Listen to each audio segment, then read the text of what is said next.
네, 아이돌 방탄소년단 BTS의 서울 광화문 공연을 앞두고 해외 팬들이 속속 인천공항으로 입국하고 있습니다. 긴 비행 시간에 이은 대기 행렬 속에서도 팬들은 BTS의 나라에 왔다는 것만으로도 행복하다고 전했습니다. 박기환 기자가 현장에 다녀왔습니다. 평일 오후 시간 인천국제공항 입국장이 북적입니다. 아이돌 방탄소년단 BTS의 광화문 콘서트를 보려는 해외 팬들이 속속 입국하기 시작했습니다. 팬들은 3년여의 기다림 끝에 드디어 좋아하는 아티스트를 만날 수 있다는 기대감이 가득합니다.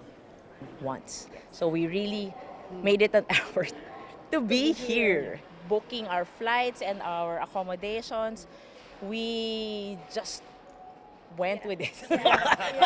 멀리 이탈리아에서 날아온 팬들도 있습니다.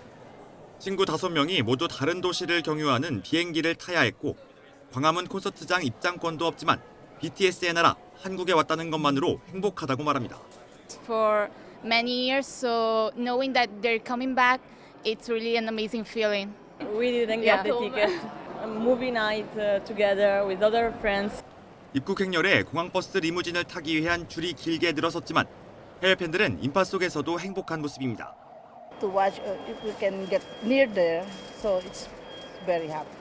As long as we are part of the history, we come back. It's dynamite because it feels like. 공항 한편에 마련된 부스에서는 BTS의 복귀를 환영한다는 내용에 서로 다른 언어로 쓴 팬들의 마음도 한 곳에 모였습니다. 바다 건너 먼 길을 달려온 팬들의 얼굴에는 피곤함 대신 설렘이 더 가득했습니다. 본격적인 공연을 앞두고 이곳 인천공항부터 광화문까지 서서히 보랏빛으로 물들고 있습니다. YTN 박견입니다.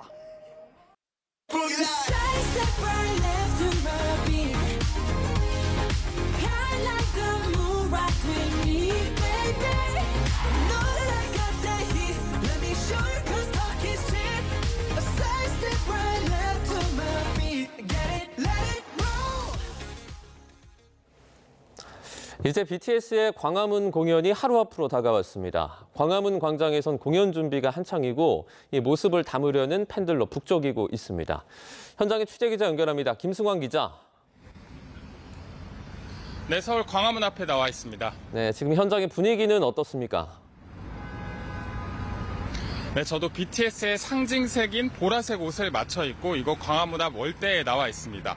월대는 조선시대 임금과 백성의 상징적인 소통 공간으로 알려졌는데요. BTS 멤버들은 내일 경복궁에서 광화문을 거쳐 이곳 월대를 지난 뒤 저 뒤에 보이는 무대까지 이어지는 이른바 왕의 길을 재현할 예정입니다. 내일 저녁 8시에 1시간 남짓 진행될 이 BTS의 역사적인 공연에 시민들의 관심이 굉장히 커지고 있는데요. 소속사 측은 한국에서 시작해 글로벌 스타가 된 BTS의 정체성을 보여주는 곳이 한국의 상징 이곳 광화문이라고 판단해서 공연을 열게 됐다고 밝혔습니다. 상당수 공연 관련 설치물, 무대와 의자들은 이미 마련된 상태고 공연을 준비하는 관계자들이 분주하게 돌아다니면서 이곳은 바쁘게 돌아가고 있습니다. 또 광장 주변에 마련된 BTS 관련 홍보 문구와 함께 인증샷을 찍으려는 관광객들과 팬들로 북적이고 있습니다. 광화문 광장 모양상 자리가 좁고 길게 늘어져 있어서 무대 바로 앞 스탠딩 자리가 아니고는 대형 스크린을 통해서 무대를 봐야 하는 구조라는 점도 참고하시면 좋겠습니다.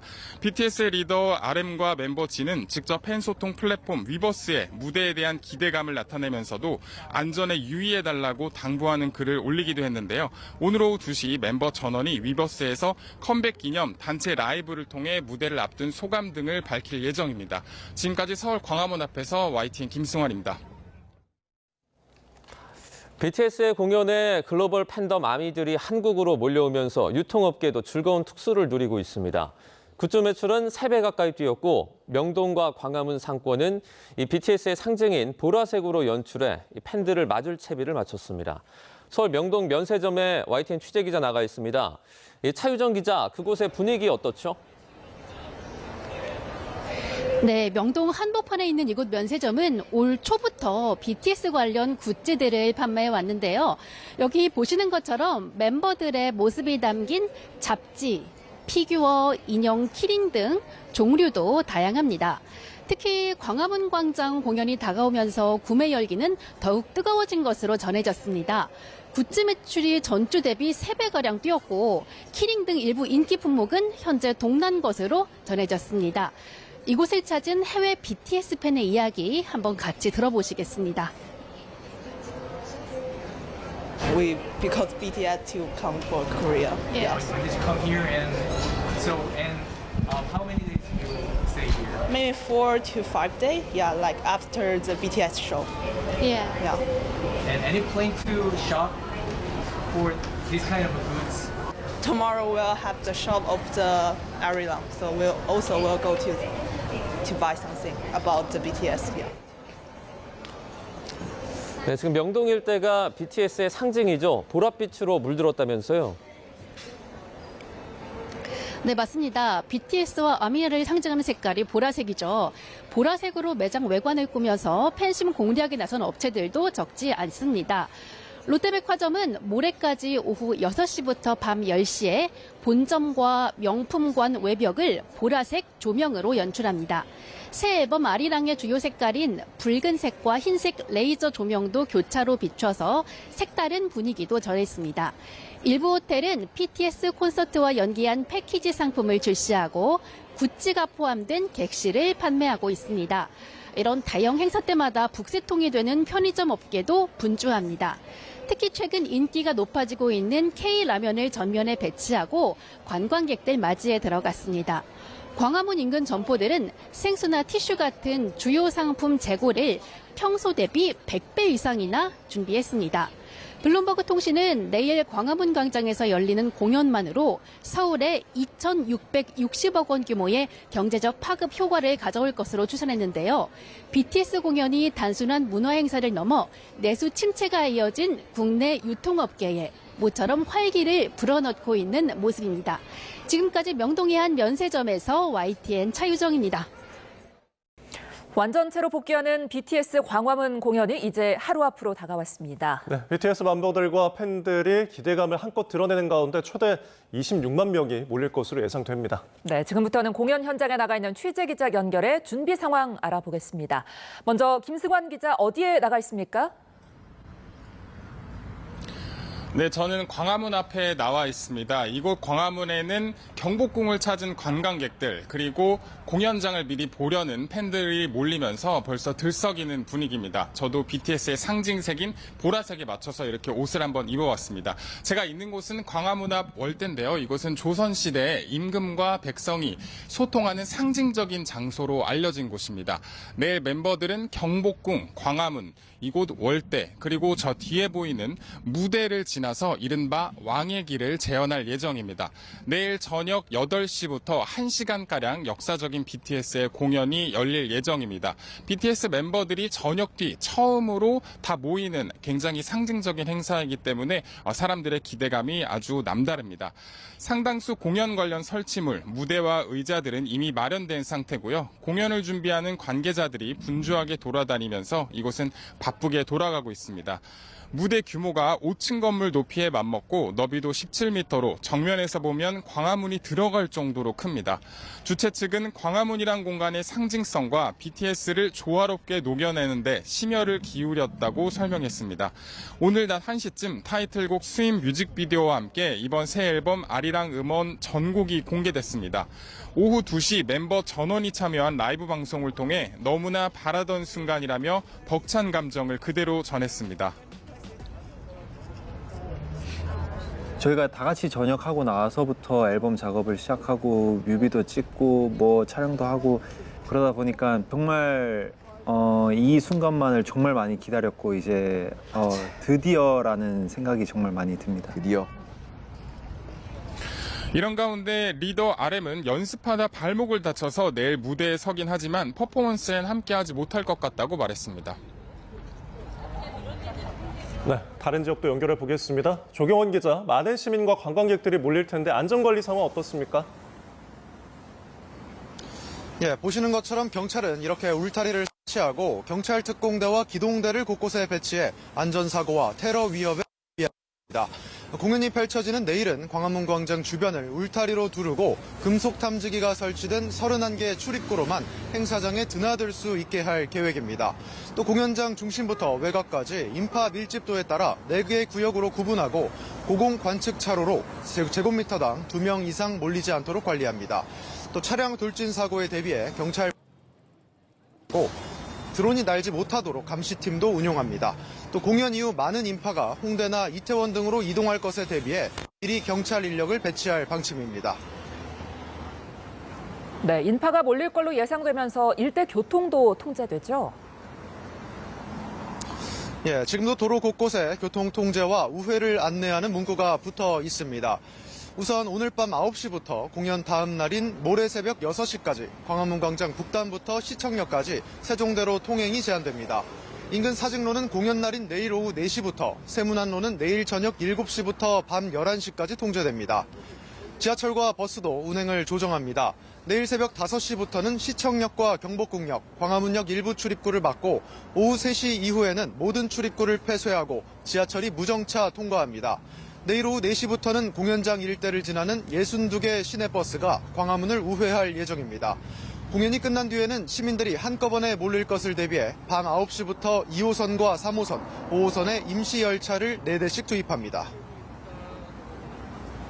네, 지금까지 김승환, 조경원 기자 연결해서 하루 전날 공연 현장 분위기 살펴봤습니다. 고맙습니다.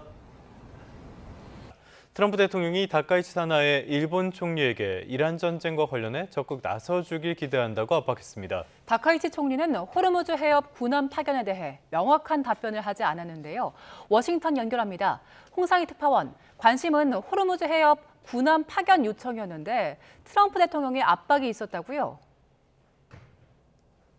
네, 지난해 10월 일본에서의 회담 이후 두 번째 미일 정상회담이 백악관에서 진행됐습니다. 다카이치 총리로서는 취임 이후 첫 미국 방문인데요.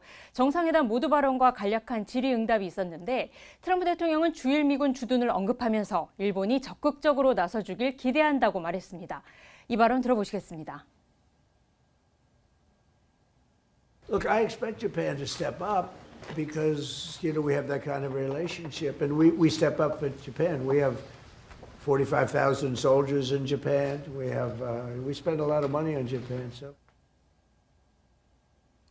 또 일본이 석유의 90% 이상을 호르무즈 해협을 통해 들여오고 있고 미국이 해협을 방어하고 있다며 일본이 나서야 한다고 강조했습니다.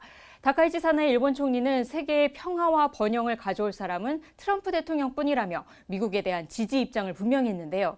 하지만 이란 핵무기 개발을 용납할 수 없다고 비판하면서도 구체적인 언급은 하지 않았습니다. 들어보시겠습니다. そして我が国は周辺国に対する攻撃、ホルムズ海峡の実質的な閉鎖についてもこれは非難をし、そして 네, 회담 직후 일본 기자들과 만난 다카이치 총리는 이란 사태의 조기 안정이 중요하다는 점을 설명을 했고 에너지 안정 공급 등 긴밀한 소통을 지속해 나가기로 했다고 말했습니다. 또 트럼프 대통령에게 일본 법률상 가능한 것과 불가능한 것을 설명했다고 말해 이 전쟁에서의 무력 행사를 금지한 평화헌법 구조를 근거로 호르무즈 파병이 어렵다는 뜻을 전달한 것으로 보입니다. 네, 트럼프가 이제는 국제 에너지 가격 급등에도 신경을 쓰는 것 같습니다. 어떤 발언이 있었습니까? 네, 이스라엘의 이란 가스전 공격으로 국제 에너지 가격이 불안해지자 이 트럼프 대통령도 관리에 나선 모습을 보였습니다. 베냐민 네타냐후 이스라엘 총리에게 이란 가스전을 추가 공격하지 말라고 요청했고 네타냐후 총리도 동의했다고 말했습니다. 또 에너지 가격을 유지하기 위해 필요한 모든 일을 할 거라면서 이란의 하르그 섬도 언제든지 제거할 수 있지만 가스관과 송유관은 파괴하지 않았다는 점을 부각했습니다. 또 이란의 지상군도 파병하지 않을 거라고 선을 그었는데요. 이 발언 들어보시겠습니다. No, I'm not putting troops anywhere. If I were, I certainly wouldn't tell you, but I'm not putting troops. 네, 트럼프 대통령은 이란은 중동과 세계의 심각한 위협이라며 이번 군사작전으로 유가가 오르고 경제가 조금 나빠질 거로 생각을 했지만 전쟁은 곧 끝날 거라고 강조했습니다. 대이란 군사작전을 동맹국에게 왜 미리 알리지 않았느냐는 일본 기자의 질문도 있었는데요. 일본보다 기습 공격에 대해 더 잘 아는 나라는 없을 거라며 지난 1941년 진주만 공습 당시 일본은 왜 미리 알려주지 않았냐고 되물었습니다. 다카이치 총리는 이 발언에 대해 별다른 반응을 하지 않았습니다. 네, 네타냐후 이스라엘 총리는 기자회견에서 이란이 우라늄 농축 그리고 미사일 제조 능력을 상실했다 이렇게 말했다고요. 네, 네타냐후 이스라엘 총리가 기자회견에서 대이란 군사 공격으로 이란이 핵 연료를 농축하거나 미사일을 생산할 수 없는 상태가 됐다고 말했습니다. 이란 전쟁이 생각보다 빨리 끝날 수 있다며 한 발언인데요. 들어보시겠습니다. וכבר עכשיו, לאחר 20 יום, אני יכול לבשר לכם, לאיראן אין היום אפשרות להעשיר אורניום, ואין לה אפשרות לייצר טילים בליסטיים. 이런 가운데 미군 F-35 스텔스 전투기가 이란군에 피격당해서 중동의 미군 공군기지에 비상 착륙했다는 소식도 들어왔습니다. 이란 이슬람 혁명수비대는 미군 F-35 스텔스 전투기를 격추해 심각한 손상을 입혔고 추락했을 가능성이 크다고 밝혔는데요. 미 중부사령부는 전투기는 안전하게 착륙했고 조종사도 안정적인 상태라고 설명을 했는데 이 CNN은 전쟁 시작 이후 첫 피격 사례가 될 수 있다고 보도했습니다. 하지만 피트 헤그세스 미 국방부 장관은 오늘 브리핑에서 이란의 방공망이 붕괴가 됐고 탄도미사일 공격도 90% 줄었다고 주장했습니다. 또 언론들의 끝없는 전쟁의 수렁에 빠지고 있다고 언론들이 믿게 만든다고 비판하면서 이번 전쟁의 목표는 군사작전 개시 때와 동일하다고 강조했습니다. 이 발언도 들어보시겠습니다. They want President Trump to fail. Destroy missiles, launchers, and Iran's defense industrial base so they cannot rebuild. Destroy their navy, and Iran never gets a nuclear weapon. Our objectives. 네, 헤그세스 장관은 또 미 국방부가 300조 원 규모의 추가 예산을 백악관에 요청했다는 보도에 대해 이 나쁜 놈들을 제거하기 위해서는 돈이 든다며 예산 확보를 촉구하기도 했습니다. 지금까지 워싱턴에서 전해드렸습니다. 트럼프 대통령을 직접 만난 다카이치 일본 총리는 호르무즈 군함 파견 요구에 대해 법률적 한계 등을 설명하며 원론적으로 대응했습니다. 같은 요구를 받은 우리가 참고할 점이 많은데요. 일본 전문가와 함께 고민해 보겠습니다. 양기호 성공회대 일본학과 교수와 함께합니다. 어서 오세요. 네, 안녕하세요. 네, 안녕하십니까. 자, 트럼프 대통령이 동맹국에 대한 호르무즈 파병 압박 수위를 다시 끌어올리고 있는 상황에서 일본 총리 입장에서는 최악의 타이밍에 일본 정상회담을 하게 됐습니다. 자, 이번에 회담 어떻게 보셨습니까? 전반적으로 선방했다고 봅니다. 상당히 이제 화기애애했고 그다음에 이제 미국 측에서 요구했던 어떤 군함 파견이라든지 그런 부분에 대해서는 일단은 일본은 지금 안 되는 걸로 그렇게 일단 결과가 나왔습니다. 그런 점에서는 애당초 어떤 그 목표는 달성되지 않았나 하는 생각이 드는데요. 사실은 이제 지금 이번에 두 번째 만남입니다. 그러니까 일본 총리에서는 그 미일 동맹이 가장 중요하고 이게 안정적인 관계를 구축하는 것이 중요하거든요. 그런 점에서는 도널드 트럼프 대통령에 대해서 도널드라든지 과거에 이제 아베 신조 도널드 이런 분위기를 연상시킬 만한 그런 좋은 분위기를 연출해내는 데는 성공을 했습니다. 특히 이제 지금 거의 전시 상태인데요. 무려 3시간에 걸쳐가지고 3번 이상 이렇게 시간을 배려해가지고 식사도 포함해가지고 어떤 미일 관계에서 어떤 그런 좋은 그 기초를 다진 것은 나름대로 완전히 성공했다. 다카이치 총리로서는. 그리고 이제 구체적인 내용에 있어서도 나름 선방했다. 이렇게 평가낼 수 있습니다. 예. 사실 이번 트럼프 대통령의 파병 압박에 다카이치 총리가 어떻게 대응할지가 초미의 관심사였는데요. 다카이치 총리는 뭐 예상했던 대로 공개 답변은 피했는데 이 비공개 회담에서 법 조항을 거론하면서 한계가 있는 것처럼 얘기를 했어요. 구체적으로 어떤 내용입니까? 실제로 이제 한계가 있습니다. 이제 잘 아시다시피 일본 평화법 구조에는 국제 분쟁을 해결하는 수단으로서 무력성을 영구히 포기한다라고 되어 있거든요. 그러니까 이것은 미국과 이란, 이스라엘과 이란 간의 국제 분쟁입니다.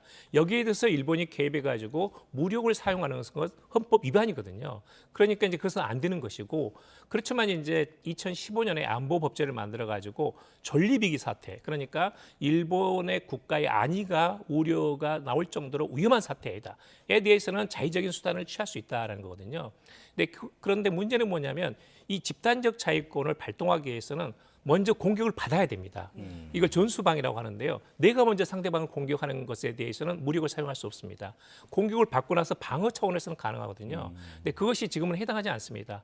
이것은 분명히 미국과 이스라엘이 이란을 상대로 해서 선제 공격을 한 거거든요. 그러니까 국제법 위반이고 그런 부분에 있어서는 해당하지 않고, 그다음에 또 하나 가장 또 중요한 것은 뭐냐면, 예를 들면 소회적을 보내거나 경호나 경계를 보낼 때는 전쟁이 끝난 상태이거나 아니면 휴전 상태, 그러니까 지금 전쟁이 진행 중인 경우에는 자위대법에서는 군함을 보낼 수가 없게 돼 있습니다. 네, 그런 점에서는 법적으로 헌법 그리고 자위대법 등등에서 2중 3중으로 일본이 해외에 파병한다든지 국제 분쟁에 참전하는 것이 굉장히 법적으로 어렵게 돼 있습니다. 아마 그 부분을 집중적으로 트럼프 대통령에게 설명하지 않았나 그렇게 생각됩니다. 예. 그렇다면 그런 설명을 하면서 거절만 하지는 않았을 것 같고 어떤 대안이라도 좀 제시를 했을 가능성이 있는데, 아베 총리 때는 그 조사 연구 목적의 함정을 파견한 적이 있지 않습니까? 이 정도의 대안은 제시했을까요? 맞습니다. 이제 그건 충분히 가능하고요. 구체적으로 예를 들면 1991년에 걸프전이 있었거든요. 그러니까 아버지 부시 때입니다. 그때는 소회정을 파견을 했습니다. 그래서 이제 그때는 이제 내척을 소회정, 그러니까 소회정은 기본적으로 이제 기뢰를 제거하는 거거든요. 내척을 파병을 해가지고 파견을 해서 그 함선에서 34개의 기뢰를 수거를 했습니다. 그런 점에서는 일정한 이제 성과를 올린 건데, 그때는 전쟁이 이제 휴전 상태지 끝난 상태였습니다. 그렇기 때문에 지금 전쟁이 진행 중일 경우에 만약에 해상자에다가 그 기뢰를 제거한다, 그럴 경우에는 이란의 드론 공격을 받아가지고 전사자가 나올 가능성이 있거든요. 이것은 이제 명백하게 국제 분쟁에 개입하는 결과로 비춰지는 겁니다. 그런 점에서는 일본이 현재 상태, 법률 구조에서는 이런 데 들어가기가 매우 어렵다라는 것이고, 그래서 이제 이야기가 나온 게, 예를 들면 이제 미국과 일본 간에 공동으로 미사일을 개발한다든지, 아니면 일본이 지금 대미 투자 5,500억 달러인데요. 이것을 조금 더 가속화시키고 조금 더 본격적으로 지금은 추진하겠다. 그런 점에서는 경제 관련 재계 인사들도 이번에 같이 방문을 했습니다. 그런 것들이 좀 어플해야지 않았나 생각이 듭니다. 예. 예. 그런데 트럼프가 그것만으로도 좀 흡족해 할까요? 어떻게 보시나요? 저는 쉽지 않다고 봅니다. 그 문제는 이제 뭐냐면, 일본 측에서는 만약에 어떤 이런 그 국제 분쟁에 개입하거나 아니면 미일 동맹 자체가 굉장히 중요하기 때문에 가시적인 뭔가를 보여줘야 되거든요. 그런데 분위기 자체가 굉장히 좋지 않습니다. 예를 들면 일본 국내에서 이 전쟁에 반대하는 비율이 무려 82%나 됩니다. 일본 국민의 8할 이상이 이 전쟁에 반대하고 있거든요. 그리고 기본적으로는 일본은 이 국제 분쟁을 판단할 때 가장 중요한 것이 국제연합 또는 안보리에서 어떤 판단을 내렸는가를 굉장히 중시합니다. 그런데 지금은 이제 유엔 안보리연대 국제연합에서 이 전쟁을 비난하고 있거든요. 그리고 G7 국가에서도 예를 들면 이탈리아 같은 경우에는 조르자 멜로니 총리는 굉장히 그 우파로서 트럼프 대통령과 가깝거든요. 그럼에도 불구하고 이번 전쟁은 국제법 위반이기 때문에 이탈리아는 참전하지 않는다는 것을 분명히 했습니다. 물론 이제 영국, 독일, 이런 프랑스도 마찬가지고요. 근데 그런 점에서는 일본이 단독으로 오로지 미일 동맹에만 의존해가지고 미국과 같이 군사 행동을 한다는 것은 엄청난 부담입니다. 이것은 나중에 G7에서도 일본의 설 자리가 상당히 약화되는 그런 그 상황이 될 수도 있거든요. 그런 점에서 굉장히 조심스럽다라는 것이 이제 현실입니다. 예. 이런 가운데 일본이 유럽 국가들과 함께 호르무즈 봉쇄 규탄 공동 성명을 내는데요.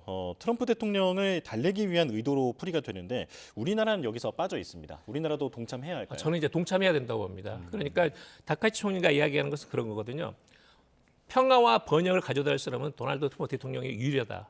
그다음에 이란이 주변국을 공격해서는 안 된다. 그다음에 항해의 자유, 호르무즈 해협을 통과할 수 있도록 해야 된다라는 것에 대해서는 분명히 입장을 밝히거든요. 근데 그것은 사실은 이제 공식적인 겁니다. 그리고 이제 이것은 상당히 지금 상태에서 이란뿐만 아니라 주변국에 대해서도 이야기할 수 있는 부분이거든요. 그런 점에서는 우리 정부도 저는 동참하는 것이 맞다라는 생각입니다. 예. 이번 미일 정상회담에서 일본의 대응이 좀 기준점을 삼아서 우리가 어떤 방향으로 접근해야 할지도 많이 얘기가 됐는데 좀 어떻게 하면 좋을까요? 일본은 좀 외교적 경제적 지원에 주력하겠다 이런 대안을 제시했거든요. 근데 우리는 이제 역시 좀 우리가 훨씬 더 부담이 큽니다. 일본은 이제 대미 투자도 우리보다 양도 많지만 또 안정적인 어떤 미일 동맹이라는 게 있거든요. 근데 한미 동맹 같은 경우는 지금 핵 추진 잠수함이라든지 말하자면 그 우라늄 농축이라든지 아니면 전시작권 통제권 반환이라든지 이런 훨씬 더 큰 현안들이 지금 우리가 걸려 있거든요. 여기에 대해서 우리가 이제 약간 소극적이거나 또는 이제 미국 측이 기대하는 반대 방향으로 갈 경우에는 어떠한 불이익도 받을 수 있습니다. 또 지금 이제 미일 정상회담이 안정된 게 전혀 아닙니다. 나중에 또다시 뭐 2, 3일 뒤라도 트럼프 대통령이 또다시 이제 총구설을 날릴 가능성은 분명히 있는 거거든요.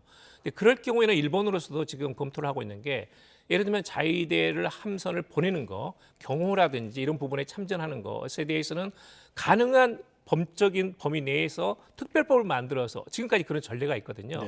그런 것도 검토를 하고 있기 때문에 우리로서도 여기에 대해서는 조금 더 적극적으로 진일보한 상태에서 일본의 대응 못지않게 오히려 제가 보기로는 한 발짝 나가는 상태에서 이 부분에 대해서 적극적으로 대응하는 게 낫습니다. 그렇지 않을 경우에는 여러 가지 지금 안고 있는 핵 추진 잠수함, 전자권 그 반환이라든지 또 미국이 지금은 이제 15%인데 관세를 올려가지고 301조를 동원해가지고 또다시 지금 한국이나 일본을 때릴 가능성은 충분히 있거든요. 근데 지속적으로 지금 트럼프 대통령이 이야기하는 게 한국에는 28,500명의 미군이 있어가지고 미국이 지켜주고 있다. 일본은 45,000명이 있어가지고 주일 미군이 일본을 보호하고 있다라는 것을 수차례 지금 강조를 하고 있거든요. 그러니까 이것은 지금 정상회담에서 다카이 총리가 선방했다. 그래서 끝난다는 것은 전혀 아니라고 저는 봅니다. 예. 교수님 말씀으로는 우리가 더 어려운 상황에 있고 그만큼 미국에 더 성의를 보여야 하는 상황이다라고 말씀을 해주신 건데요. 그렇다면 일본이 이번에 미국에 제안했던 안보, 경제 쪽의 협력은 어떻게 평가하시는지 궁금합니다. 좀 구체적으로 보면 미사일 공동 개발과 생산 얘기가 나왔고 공동 석유 비축 프로젝트 그리고 1차 때보다는 이번에는 또 2배 규모가 되는 투자 계획도 밝혔거든요. 전반적으로 어떻게 보셨습니까? 이번에 무려 740억 달러 정도 됩니다. 한국 돈으로 하기는 한 100조 원 정도거든요. 지금 2차로 지금 상당히 많이 양이 투입이 됐습니다. 그래서 구체적으로는 이제 그 소형 원자로를 만든다든지 아니면 LNG 기지를 설치한다든지 아니면 1차 때 나왔던 화력 발전소를 이제 미국 남부에다 설치한다든지 하는 것들이 이제 빠른 속도로 진전될 가능성은 있거든요. 그다음에 이제 알래스카에서 지금 원유를 사들이는 것도 지금 일본이 제안했습니다. 그러니까 이건 이제 미국으로서는 일거양득인데 하나는 지금 원유가 부족하기 때문에 원유를 일본이 사주는 것은 미국으로서는 이제 무역 흑자가 되는 거거든요. 또 하나는 이제 그 원유량이 늘어나면서 원유 시장 가격을 안정시킬 수 있는 그 역할도 하는 겁니다. 그런 점에서는 이것을 이제 미국은 환영을 하고 있고요. 단지 사실은 이것은 쉽지 않습니다. 그러니까 말은 쉬운데 이게 구체적으로 시작이 돼가지고 공사가 끝나가지고 성과를 거두기까지는 적어도 2년, 3년 걸리는 겁니다. 최소한. 그렇기 때문에 일단은 립 서비스 차원에서 미국을 설득하는 데 있어서는 일본이 성공했다. 그렇지만 미국으로서도 과연 이것이 어느 시점에 들어와가지고 언제 성과가 나올지는 아직은 지금 모르는 상태입니다. 그런 면에서는 지난번에 우리가 이제 대미 투자 특별법을 이제 따로 만들어가지고 미국의 어떤 구체적인 성과를 보였지만 그런 식으로 일본도 아주 빠른 속도로 하지 않으면 언제든지 미국이 또다시 새로운 요구를 할 수 있는 그런 가능성은 남아있다. 이렇게 보셔야 됩니다. 이번 방미길에 이렇게 투자 규모도 2배 넘는 규모를 밝히고 경제 관련 인사들이 대규모로 동행됐다고 알려져 있는데 그래서 예비기를 타고 갔다고 하더라고요. 맞습니다. 네, 이렇게 많은 경제 인사들이 동행한 이유 대미 투자 때문일까요? 우리가 보는 이제 지금 그 한미 통상 협상하고 일본이 보는 건 약간 다른 것 같아요. 그러니까 우리는 수비적인 측면에서 마스가드 2,500억 달러, 그다음에 이제 1,000억 달러를 투자하는 건데 일본은 이걸 가지고 오히려 미일 관계의 경제 활성화 또는 이제 대미 투자를 늘려가지고 궁극적으로는 일본의 국익으로 돌아오는 기업들이 훨씬 더 이 투자를 통해 가지고 미국의 기술을 섭취하면서 일본에 누릴 수 있는 이익을 확대하는 그런 방향으로 적극적으로 생각을 하고 있거든요. 그런 점에서는 일본 기업들이 좀 그 어떤 마인드라고 할까요?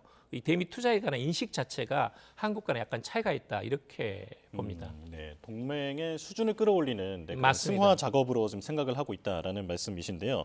자, 그런데 이제 외신의 주목을 한눈에 끌었던 그 이야기가 있었습니다.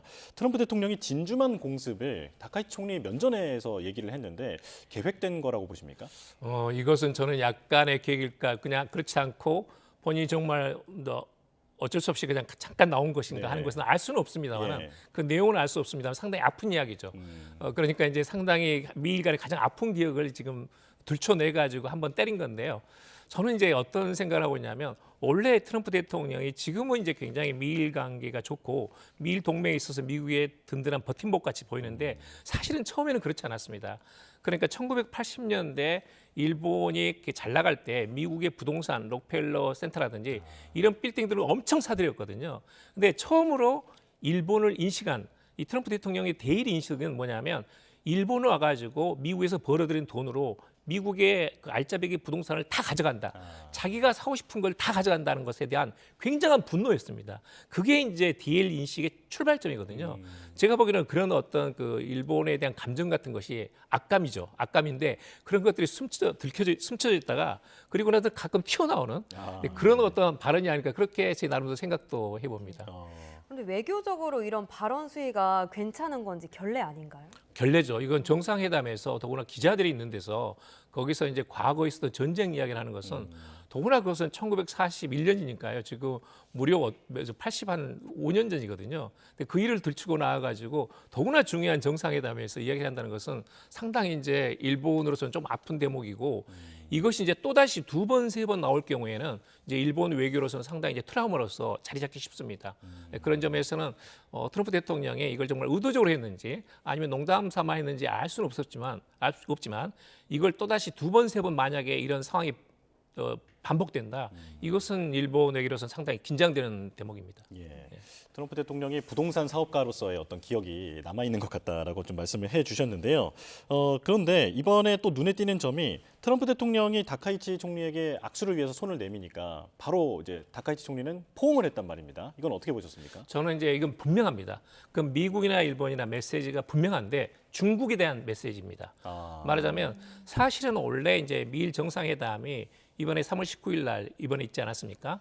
원래는 이제 3월 말에 미중 정상회담이 있었고 거기에 대해서 미중 양국이 말하자면 동북아 문제를 전부 다 소통하고 대화하면서 처리하는 그것을 사전에 방지하기 위해서 열흘 전에 3월 19일 날 이렇게 설정을 하거든요.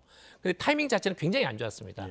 그런데 가장 중요한 이번에도 미일 정상회담의 가장 중요한 목표는 뭐냐면 지금 중일 관계는 최악이거든요. 여기서 미국이 지나치게 중국에 붙지 말라. 또는 이제 적어도 중일 관계에 대해서 미국이 어떤 역할을 해달라는 것이 이제 일본 측의 기대입니다. 그런 점에서는 지금 이제 4월 말 그 한 달 늦춰져 가지고 미중 정상회담이 있는데요. 거기에 대해서 미국이 중국에 대한 메시지입니다. 말하자면 미일 동맹은 강구하기 때문에 여기에 대해서 중국은 의심하지 말아라는 것이고 다카이치 총리도 이제는 총선에 내가 압승했고 미일 관계도 이렇게 좋기 때문에 중국은 나에 대해서 함부로 하지 말라. 적대적인 행위를 지속하다가는 결국은 당신들에게 이익은 없다. 라는 것에 대한 일종의 좀 경고성이랄까요? 웃음 속에, 포옹 속에 담겨 있는 뜻이라는 것이 어떤 외교적인 메시지가 있지 않나 하는 생각이 듭니다. 그렇군요. 다카이치 총리와 트럼프 대통령의 포옹은 미일 관계가 견고하다라는 걸 보여주는 그런 일종의 중국에 대한 맞습니다. 메시지다라고 말씀해 주셨는데 그런데 다카이치 총리가 약화한 중일 관계뿐만이 아니라 김정은 위원장과 만나고 싶다는 등 이 북일 관계 진전 의지도 밝혔거든요. 어떤 의도라고 보십니까? 이건 뭐 수차례 본인이 밝혔습니다. 그러니까 이제 납치자 문제라든지 그다음에 핵과 미사일 문제가 있기 때문에 시간, 장소, 형식 어떤 것도 구애받지 않고 북한과 일본 간의 정상회담은 언제든지 가능하다라는 것을 제안했거든요. 근데 북한은 지금 아무런 반응이 없습니다. 근데 그런 점에서는 지금 이제 다카이치 총리로서 어떤 외교적인 성과를 내야 되는데 지금 중일 관계도 악화돼 있고 미일 관계도 지금 어렵고 근데 그러려면 사실은 좋은 것이 북일 관계가 진전됐다든지 아니면 납치자 문제가 상당 부분 성과를 얻었다든지 하는 것들이 나와야 되거든요. 그러니까 이제 사실은 일종의 희망 고문이고 납치자들이 돌아올 가능성은 거의 없지만 그럼에도 불구하고 일본에서는 일본 국민들이 기대하는 그 기대치가 있어요. 그런 점에서는 이제 아베 전 총리가 이것을 악용한 부분은 있지만 다카이치 총리도 이 납치사 문제에 대해서는 굉장히 어떤 일본 국민들이 어떤 희망을 가지게끔 하는 거죠. 그것은 좀 악용될 수도 있지만 아무튼 그건 일본 국민들 또 피해자들이 기대하는 거니까 그걸 가지고 계속 지속적으로 발신을 해 나가는 거라고 봅니다. 네, 알겠습니다. 여기까지 설명 듣겠습니다. 양기호 성공회대 일본학과 교수와 함께했습니다. 고맙습니다. 네, 감사합니다.